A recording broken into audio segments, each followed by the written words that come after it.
SIT ಎಲ್ಲ ತನಿಖೆ ಮಾಡಿ ಎವಿಡೆನ್ಸ್ ಕಲೆಕ್ಟ್ ಮಾಡಿ ನಿಮಗೆ ಇದು ಇಶ್ಯೂ ಮಾಡಿರೋದು.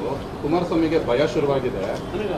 ಅವಶ್ಯಕತೆ ಬಿದ್ದರೆ ಕುಮಾರಸ್ವಾಮಿನ ಬಂಧಿಸ್ತೀವಿ ಅಂತಂದ್ಬಿಟ್ಟು ಸಿದ್ದರಾಮಯ್ಯ ಅವರು ಕೊಪ್ಪಳದಲ್ಲಿ ಒಂದು 100 ಸಿದ್ದರಾಮಯ್ಯ ಬರಬೇಕು ಬನ್ನಿ ಮನ್ಸಕ್ಕೆ ಶುರುವಾಗಿದೆ ಅಂತ ನಾನು ನೋಡಿದ್ರಾಗ ಅನ್ಸುತ್ತಾ ಅವ್ರು ಯಾವ ರೀತಿ ಕಳೆದೊಂದು ವಾರದಿಂದ ನಡ್ಕೊಂಡ್ರು.